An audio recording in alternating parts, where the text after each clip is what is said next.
Muchas gracias, señor presidente. A ver, yo voy a empezar a hacer mención de un tema que está vinculado a este debate, por supuesto, pero lo quiero mencionar como un caso aparte, porque es un caso aparte.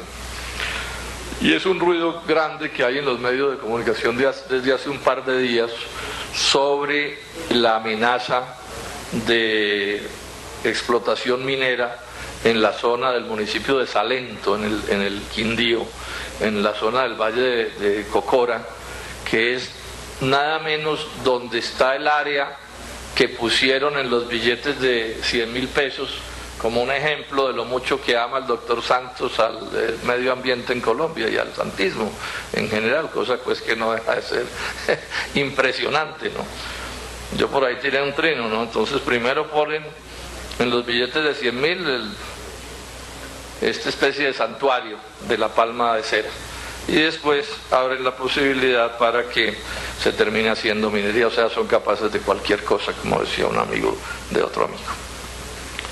Hoy sale la directora de la Agencia Nacional Minera y dice, no hay ningún problema, estén tranquilos que eso no se van a autorizar, esos títulos que se están solicitando, señor ministro. Bueno, eso es lo que dice la doctora, y esperemos que así sea, que no se otorguen nuevos títulos, pero la pregunta es esta, y se le hago de manera directa: ¿hay títulos en esa zona o no hay títulos en esa zona? Otros, distintos de estos de los que dice la directora de la Agencia Nacional Minera, porque si los hay de otros, la información que está dando es una información calculada para faltar a la verdad. Y la información que yo tengo, salvo informes menores, dicen que Anglo-Gola Chanti, que sabemos tiene títulos del otro lado de la cordillera occidente, de la cordillera, en la zona del Tolima, o sea, en la zona de Cajamarca, en la parte de la Colosa, tiene títulos que pasan el lindero de la cordillera y entonces tienen títulos en el Tolima. Esa es la información que yo tengo y la pregunta es directa, señor ministro. ¿Usted qué nos puede decir de eso? Porque que no haya nuevos títulos, bueno, esa es la lucha ciudadana, pero si hay viejos títulos, ¿qué va a pasar? O sea, Anglo-Gola Chanti, la Colosa, va a terminar haciendo minería en la zona de la que estamos hablando, en la zona del municipio de Salento y en la zona del Valle de Cocora, o sea, en la zona de la famosa foto del billete de los 100.000, repito, la información que me acaban de confirmar en este momento por personas que saben, es que hay títulos en la zona, hay títulos en la zona, y ya sería muy grave que lo hubiera, y sería más grave aún que la directora diera una información calculada para transmitirle a la ciudadanía un parte de tranquilidad sobre los hechos, cuando no hay ninguna tranquilidad digna de ser resaltada o planteada como una manera de salirle al paso a lo que está pasando. Por lo demás, yo soy solidario con la decisión que ya hay en el Quindío de generar una gran movilización, en torno a todo este asunto, porque si algo quieren los quindianos es que no les conviertan su bello departamento en una especie de absurdo minero, que es lo que se está cocinando, no solo en el área, ministro, de Salento, sino en el resto de municipios del departamento, que es una sola, que no quiere, y esto lo han planteado gobernadores, alcaldes, etcétera, ellos no quieren que su territorio sea un territorio de minería, sino que sea un territorio de otro tipo de actividades económicas. Y como lo voy a plantear en este debate, este es el gran pleito que tenemos en Colombia: el gobierno nacional pasándose por la faja los intereses y los deseos de las comunidades, con el cuento de que es que el subsuelo es de la nación y que entonces pueden hacer lo que se le dé la gana. Alguien decía con bastante precisión que estamos gobernados como con una especie de virreyes, con una diferencia, es que los virreyes de ahora tienen que ser criollos, mientras los virreyes de los tiempos de la corona tenían que ser extranjeros, españoles en ese caso.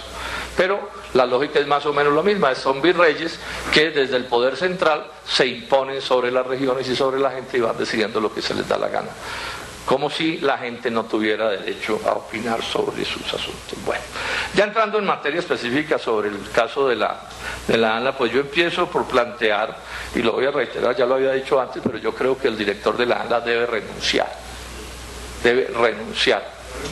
porque, no, digo de renunciar pues en serio y con todas las de la ley, o sea, no es una renuncia protocolaria, no, debe renunciar porque no debe estar en ese cargo. Es más, ya hace rato debería, abandonar ese cargo.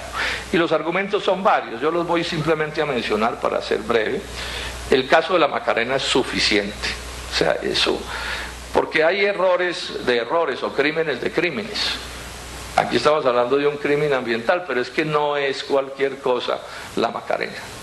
Entonces, que el director de la ANLA sea capaz de autorizar lo que se autorizó en la zona de la Macarena, le tiene que costar la renuncia inmediata de ese cargo, porque hay cosas que no pueden suceder, no pueden suceder. Otras cosas usted más o menos puede pasarlas, pero ese tipo de no, tienen que ser, digamos, sanciones ejemplarizantes por parte de la opinión pública y del Estado colombiano, que manden mensajes claros en relación con este tipo de temas.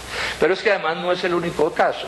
Ahí está autorizada ya también por la ANLA cambiarle cambiar el área, el curso al arroyo Bruno, que se llama, que es un arroyo, pues es como decimos a ríos menores en otros sitios. En la costa le dicen el arroyo, un nombre bien bonito además, que es muy importante como afluente del principal río que tiene la Guajira en una zona que sabemos que padece de falta de agua. Entonces se pudo derrotar, cambiarle el curso al río Ranchería. La movilización ciudadana derrotó a estos extranjeros dueños de esa mina. Y entonces el truco es que entonces no le cambian el rumbo a un río, sino al afluente que le garantiza las aguas al río. Y eso lo aprueba la ANLA. Eso a mi juicio es absolutamente inaceptable. Todos sabemos los riesgos inmensos que significa cambiarle el curso a un río en una zona que además, repito, tiene problemas graves en lo que tiene que ver con el agua necesaria. Hay otro caso que se ha mencionado bastante, ¿no? También ya autoridad, hay licencia ambiental para una vía 4G que que acaba de desquiciar la Ciénaga Grande entre Barranquilla y Santa Marta. También está autorizado. Otro despropósito. Bueno, eso que está pasando ahí es una cosa que realmente es inaudito. Es una rapiña de corrupción, de negligencia, de atropellos, ¿sí? de una especie de conspiración delictiva para robarse esas tierras, porque finalmente lo que están es, además de la licencia a la vía, allí hay una especie de conspiración para convertir en tierras las ciénagas, o sea que es una manera de robarse el área de las ciénagas, y eso sucede en las barbas del gobierno del departamento del Magdalena y del gobierno nacional y de todos los ministerios. Está el caso ya mencionado por el senador Sierra en más de una ocasión, los gravísimos errores inaceptables por completo, el hecho de que se viola la ley les importa un pepino. En Colombia esto se nos está volviendo como una norma, el cuento de que es que esa ley no pegó, ¿no? Sí, entonces, por ejemplo, el voto electrónico que está ordenado por varias leyes no pegó, nos dijo en estos días el rey, no pegó y no se preocupen. O sea, las leyes se cumplen en Colombia a la carta, los funcionarios se arrogan el derecho de escoger qué cumplen y qué no cumplen de las normas pues que se supone son de obligatorio cumplimiento. Es imputable también al director de la ANDE el caso de las licencias express. ¿Se acuerdan? ¿No? Estas son las cosas más graves. Eso solo ha debido costar la renuncia. Sí, porque las licencias express son una cosa calculada para de manera irresponsable dar licencias sin los trámites suficientes, y son los trámites que deben ser. Bueno, por eso también ha debido renunciar en sus días el ministro de Ambiente, el anterior, por esos hechos. O sea, que esa es otra razón más para la renuncia del doctor Iregui, director de la ANLA en este momento. Las normas del Plan Nacional de Desarrollo que tumba la Corte Constitucional, eso toca con la ANDA también. Yo no puedo creer que esa desproporción de esas medidas ocurra sin que el director de la ANLA haya tenido que ver en esa especie de horror que intentaron establecer, asunto sobre el cual me voy a detener en la información. Bueno, recordemos que en las licencias express va a abrirle camino al fracking en Colombia, también como parte de las hazañas del doctor Viretti. Luego, es clarísimo que debe renunciar o ha debido renunciar desde hace rato. En Colombia no. Yo podría terminar el debate aquí, pues, además de respaldar lo que han dicho ya los colegas aquí, que han dado muchos argumentos que todos los considero en esta misma dirección, pero quiero detenerme un poco sobre otros asuntos que es clave mencionar. Porque lo cierto es que el director de la ANLA es un funcionario, digamos, subalterno, por lo menos, del presidente de la República y del ministro de Ambiente. Entonces también hay que dejar claro que aun cuando se ha ganado el derecho a renunciar, ¿sí?, a ese cargo, la pregunta es, bueno, ¿y qué pasa con lo demás? Porque o si no, aquí podemos caer en el error de pensar que por cambiar al director de la ANLA los problemas se van a resolver. Entonces sobre eso me quiero detener un poco. Y en ese sentido señalar con toda franqueza, doctor Murillo, el nuevo ministro de Medio Ambiente, ha caído muy mal su nombramiento como ministro de Ambiente. Porque claro, el presidente tiene el derecho de poner discrecionalmente al que quiera de ministro, pero hay un par de cosas que explican por qué ha caído tan mal entre tanta gente preocupada y dolida por estos hechos, por este nombramiento. La primera, el señor ministro es especialista, entiendo que no es un doctorado, pero de todos modos es especialista en minería a cielo abierto, que todos sabemos es la forma más brutal de minería que existe. Entonces, pero repito, no lo nombran de ministro de Minas, que uno diría, bueno, sí, no, lo nombran de ministro de Ambiente. Primera cosa. Segunda cosa, en su hoja de vida luce con mucho orgullo haber trabajado con el Banco Mundial, USAID, y con el Banco Interamericano de Desarrollo. Y todos sabemos que buena medida de la peor política minera que se desarrolla en Colombia es determinado por esos grandes poderes económicos. Porque lo cierto es que aquí el grueso de la minería es de transnacionales, y si no la es toda, es porque Santos no ha podido borrar del mapa la pequeña y mediana minería, porque la línea es que las transnacionales sí hacen todas las cosas bien hechas. Eso no lo pueden probar, pero lo dicen. Y entonces tenemos que el ministro tiene deudas de gratitud inmensa con todo lo que esas empresas representan. Y como si fuera poco, y esto lo investigué cuidadosamente, cuando el doctor Murillo fue candidato a la gobernación, en algún debate ahí con sus competidores en esto, le hace una defensa a la Anglo-Gol Ashanti, presentándola como hace de bien las cosas la Anglo-Gol Ashanti, que sabemos es una empresa en estos asuntos tenebrosa. Yo les doy este dato, en la revista Semana del 1 de enero del 2011, el titular dice: Anglo-Gol Ashanti nominada a ser la peor empresa para el medio ambiente, en un concurso que hacen los de Greenpeace para establecer cuál es la peor empresa en asuntos de medio ambiente. En el momento de la noticia se estaba disputando ese honor con otras 6 transnacionales. Bueno, y la noticia que acabo de consultar en internet es que se ganó el concurso. Y esa empresa, la Anglo-Gol Ashanti, está viendo a ver qué desastre nos monta en el Tolima, y creo yo que en el Quindío también, ¿sí? Y el ministro de Ambiente es defensor del Anglo-Gol Ashanti. Yo preferiría no tener que decir estas cosas, pero alguien las tiene que decir, porque si no, ¿cómo hacemos? Y es evidente que lo han debido nombrar el ministro de Minas, estaría perfecto, para que toda esa política como de Atila que se está desarrollando en estos asuntos de medio ambiente y minería siguiera desarrollándose.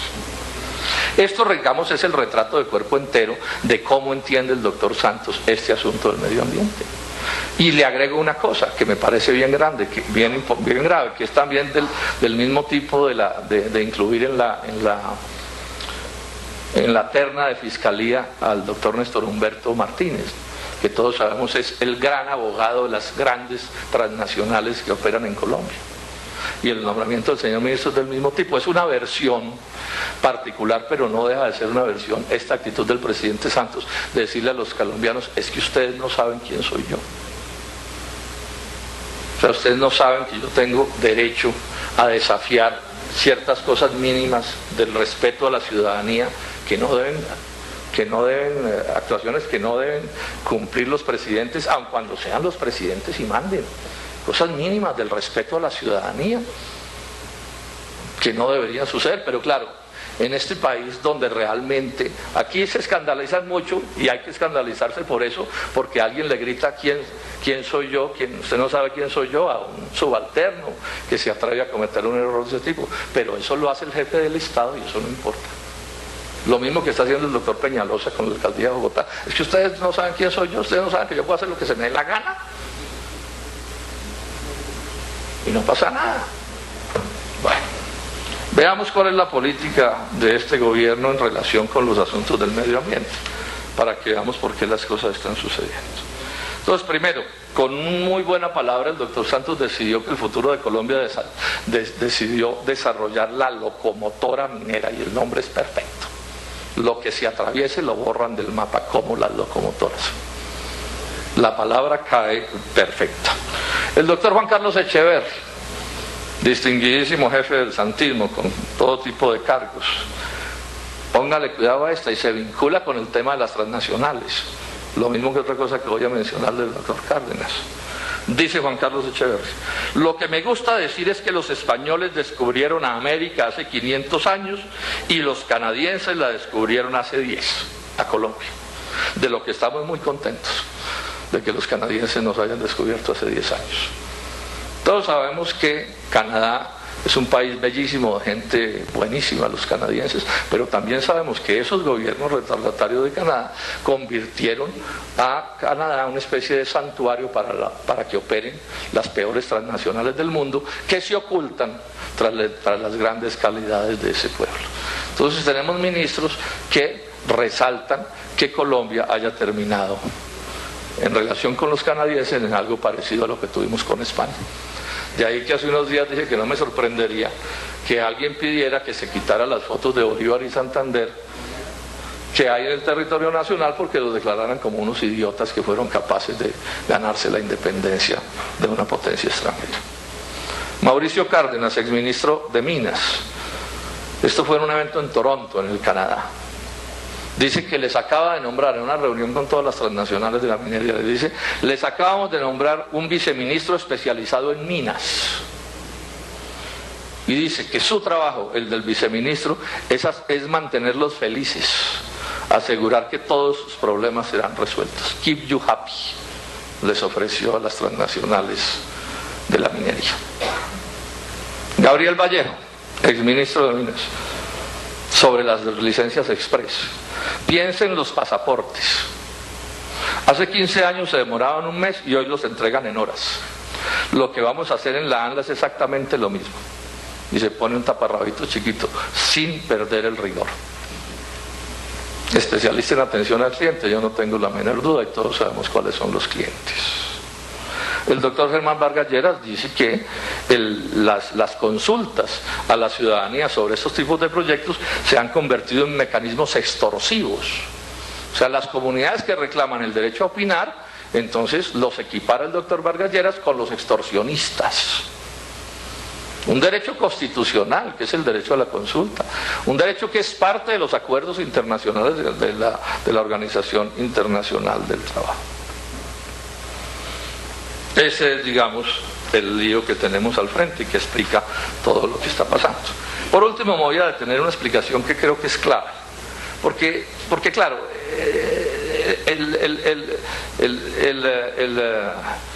esto se ha ido volviendo como un galimatías, ¿no? Entonces son unas políticas ambientales absurdas, y cuando el ciudadano protesta, entonces lo estigmatizan poniéndolo como unos extremistas, digamos, del medio ambiente. Y la pregunta es: ¿quiénes son los extremistas?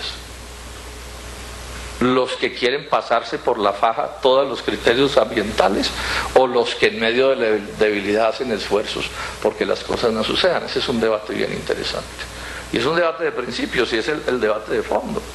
Y aquí es bueno que quede claro, quienes defendemos el ambiente o el medio ambiente, no estamos buscando que no se hagan las cosas.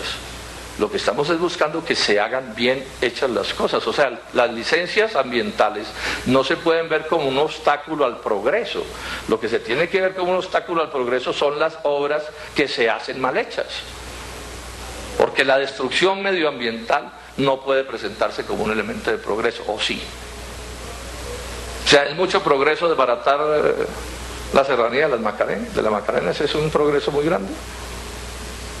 Bueno, entonces quiero hacer una reflexión de tipo general sobre esto que es importante, porque lo peor que está sucediendo es cómo el presidente Santos viene modificando la normativa nacional para disminuir al mínimo o eliminar las posibilidades de proteger el medio ambiente. Digamos esto primero, toda actividad de los seres humanos, toda, produce un impacto ambiental, cuando respiramos incluso. La agricultura, todas las cosas que hacen los seres humanos transforman el ambiente, transforman la naturaleza, y en ese sentido hay un impacto. Entonces, ¿cuál es el problema? El problema es que no es que dejemos de ser seres humanos o que nos extingamos. El problema es cómo hacer las cosas para que ese impacto ambiental se trate de la mejor manera. O sea, para que esa transformación ambiental se haga bien hecha, para usar una palabra. ¿Qué quiere decir bien hecha? Bien hecha quiere decir que hay una serie de casos en que no se pueden hacer las cosas. Definitivamente no, hay proyectos que no permiten que se hagan, porque su impacto es tan alto, el análisis de costo-beneficio es tan costoso para la sociedad que no se puede permitir. La otra posibilidad es que el proyecto se permite si cumple unos requisitos mínimos de cuidado ambiental para que se pueda, digamos, tolerar el nivel de impacto que, repito, inexorablemente tiene. En ese sentido yo no me opongo a que se hagan carreteras, obras de infraestructura.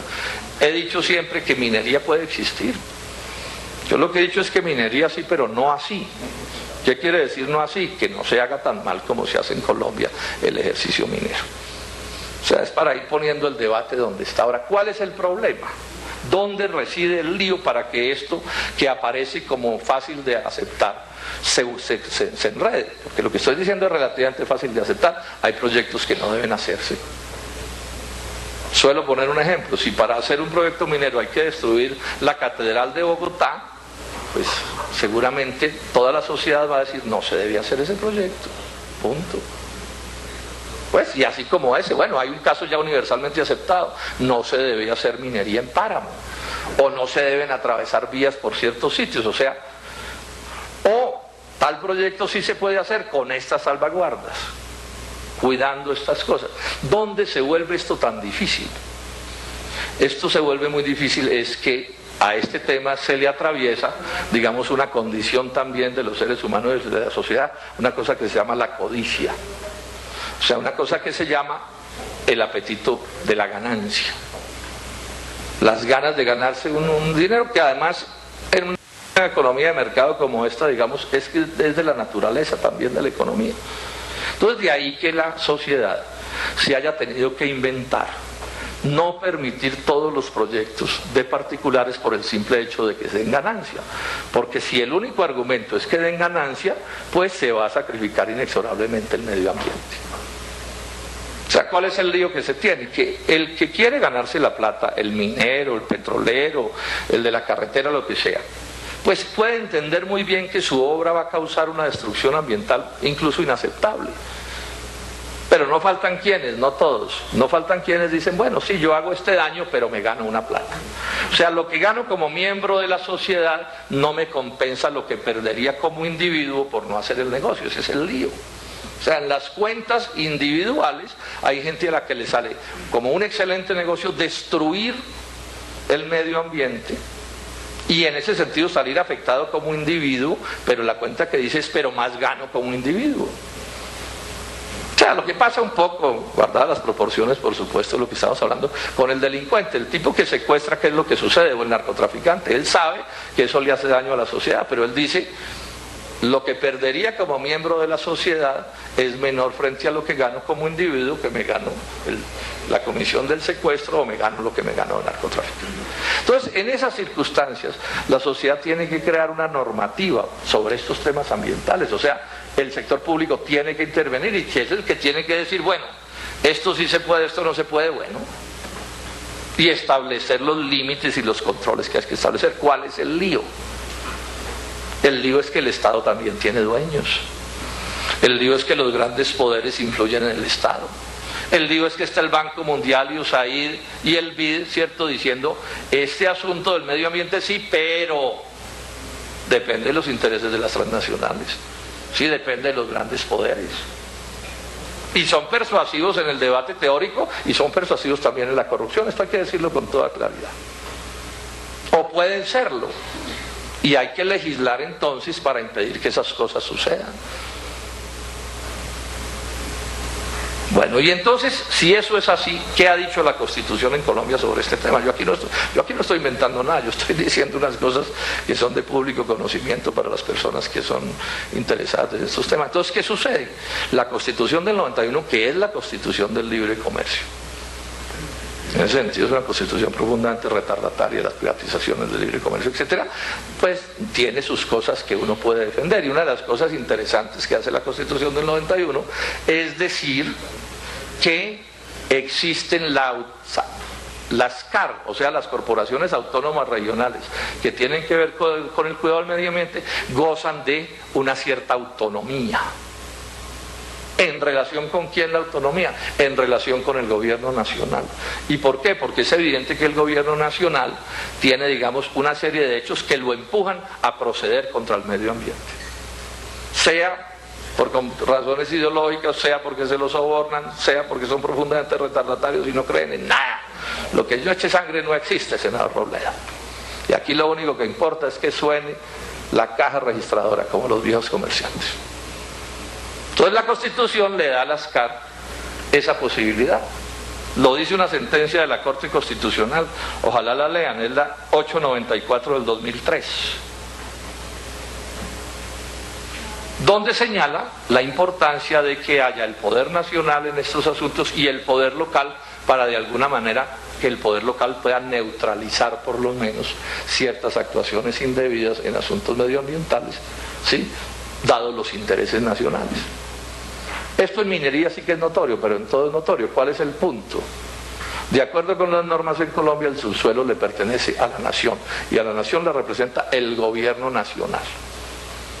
Entonces, en su miopía, no es raro que Santos diga, no, a mí esto es lo que me importa, yo voy es por la plata, por los grandes negocios, por servirle a las transnacionales, y tiene el taparrabos de las regalías que se supone son la panacea y nos resuelven todos los problemas. Y como yo tengo el derecho sobre el derecho de la nación, de lo nacional, me impongo sobre lo local, que es el suelo. Porque al final esa es la contradicción que tenemos entre el uso del suelo y el uso del subsuelo. Entonces sí, el subsuelo yo puedo aceptar que es de la nación, pero ¿y el suelo es de quién? O sea, ¿dónde vive la gente? La gente no vive en el subsuelo, la gente vive en el suelo, señor presidente. O sea, la gente necesita el agua del suelo, la tierra del suelo, el aire del suelo. O sea, ahí vive la gente. Entonces en la Constitución se introdujo este criterio de autonomía, de una autonomía que tampoco es que sea la mayúscula, un mínimo de autonomía, muy buena dada por la composición de las CAR. Sí, porque son, digamos, ciudadanos que tienen que responderle a la ciudadanía más o menos de cerca, ¿no?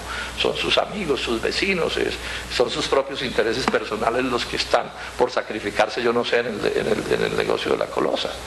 Mientras que para la alta burocracia que despacha desde Bogotá, el arroyo Bruno ni saben dónde queda. La Ciénaga Grande, pues si queda, no queda, tampoco importa, porque si se borra del mapa dirán, ¿y eso qué pasa? Una ciénaga menos. Anglo-Gola Chanta, imagínense si les dolerá Cajamarca.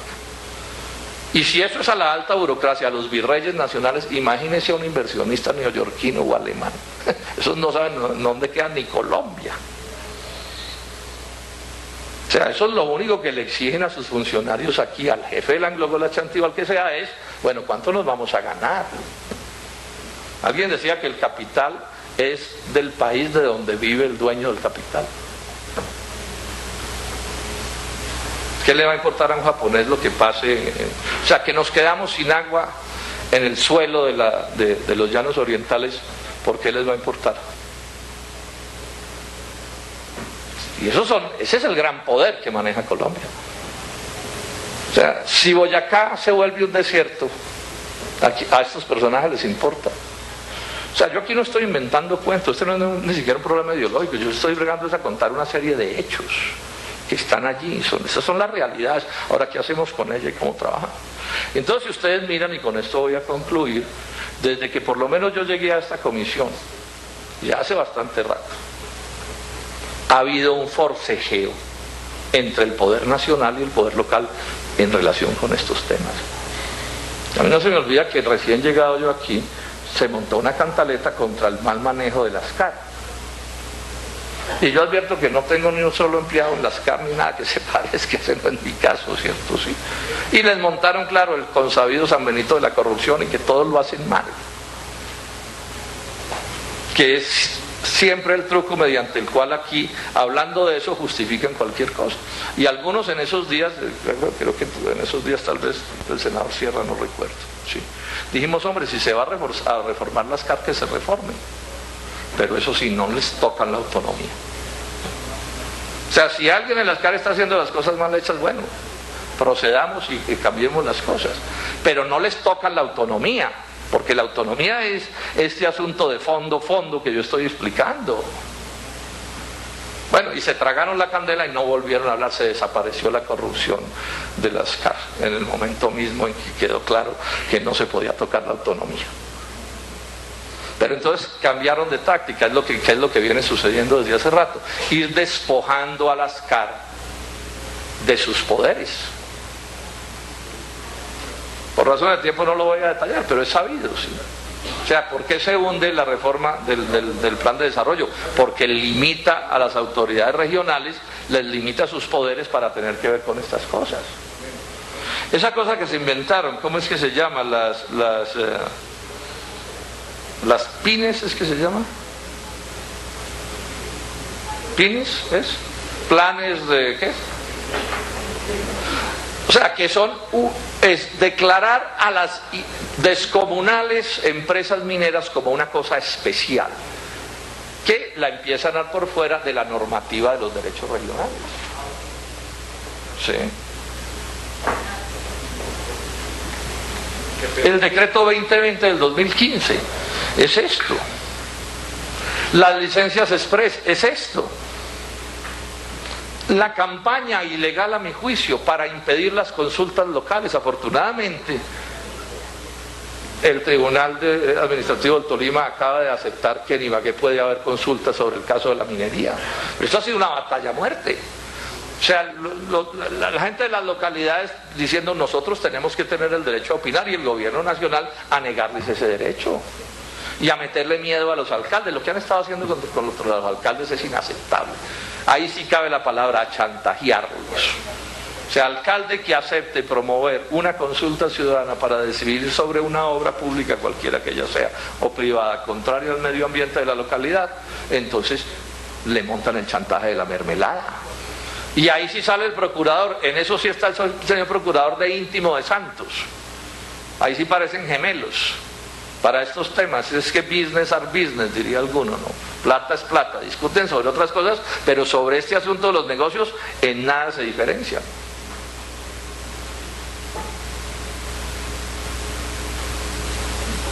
Ese es el lío que tenemos al frente. Ahora, ¿cuál es el problema que están teniendo? El problema que están teniendo es que la razón se va abriendo paso por encima de los poderes. Es un hecho cierto. La gente ha ido ganando el espacio en la lucha, la movilización, sí, con las uñas, en medio de grandes dificultades, pero con la razón. Y se terminó creando una figura que es muy bonita, que no está en la Constitución, pero que es de una gran fuerza política, que se llama la licencia social. Es que además de la licencia del Ministerio de Ambiente, la licencia de la ANLA, la licencia del Banco Mundial, la licencia de la CIA, de la DEA, de la KGB, de todo, ¿cierto? Aquí los colombianos, el pueblo colombiano se inventó otra licencia que es la licencia social, y es que opina la gente, señor director de la ANLA, ¿cierto? Y eso fue lo que se les atravesó en la Macarena, la gente. Y el poder de la movilización y el poder del reclamo, pero porque tienen la razón. Y ese es, digamos, el forcejeo en el que está. ¿Y cuál es el papel de la ANLA? Y con esto termino. Yo he reflexionado mucho por qué se inventaron la ANLA y por qué se inventaron la Agencia Nacional Minera. O sea, ¿para qué? Miren ustedes esta cosa que es curiosa. La ANLA se supone que da, o sea, antes las licencias ambientales las daba el Ministerio de Ambiente. Entonces se inventaron la ANLA para que la ANLA sea la que da las licencias ambientales. Pero ojo, las licencias ambientales de la ANLA necesitan la aprobación del Ministerio de Ambiente. O sea, al final el poder lo tiene el presidente de la República. Porque los ministros son subalternos, como todos sabemos, así ya sean encopetados o no, son subalternos del jefe del Estado y van allá a hacer lo que les digan. Entonces, yo me estaba haciendo una reflexión, no lo tengo claro, ¿para qué diablos crearon la ANLA? Bueno, primero para hacer cosas mal hechas, ¿no? Se me olvidaba mencionarlo, doctor Iregui, pero lo que han hecho con los trabajadores, con los empleados, con la gente que sabe en la ANLA, es completamente inaceptable. Así que someterlos por hambre mediante contratos a término fijo para que no puedan pensar con libertad y tomar decisiones con libertad. O sea, no hay cosa más brutal en un criterio de autonomía. Y autonomía es ciencia, es técnica. Y es que decirle al funcionario, usted lo tengo colgando de un hilo y si se me desalinea 1 milímetro en una licencia, no tengo ni que echarlo, no le renuevo el contrato. Hay denuncias sobre esto en la revista Semana gravísimas, en que les dan unos tiempos ridículamente escasos para decidir y los obligan a decidir porque si no deciden, entonces no les pagan. Es monstruoso, es que hay respeto a los científicos y a la gente que sabe cosas. Bueno, a cualquier colombiano es un irrespeto, pero estos son especialistas que deberían ser valorados y recibidos. Decisiones de signo científico, técnico, y los someten por hambre. Para que decían, por ejemplo, en relación con lo que le antoje al doctor Germán Vargas Lleras, al que le importa un pepino la ciencia y la técnica, porque el hombre está dedicado a ver cómo se compra la presidencia de la República en el 2018. Con la plata de la mermelada. Es que hay cosas que irritan, pero son los hechos los que nos están sucediendo. Y esa es la ANLA.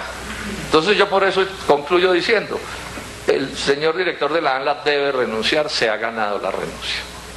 Pero también le hago un llamado a todos los colombianos a que entiendan que si no modificamos la política, pues da lo mismo Pedro que Juan que el que sea, porque finalmente aquí lo que hay es un modelo económico que está funcionando de esta manera. Nuevamente saludo a la movilización. Mírenlos ustedes, hoy se paniquearon con lo de Salento, ¿no? A gatas andan. Simplemente porque la ciudadanía está ejerciendo un derecho democrático que yo y el pueblo respalda que se ejerza. Muchas gracias, señor presidente.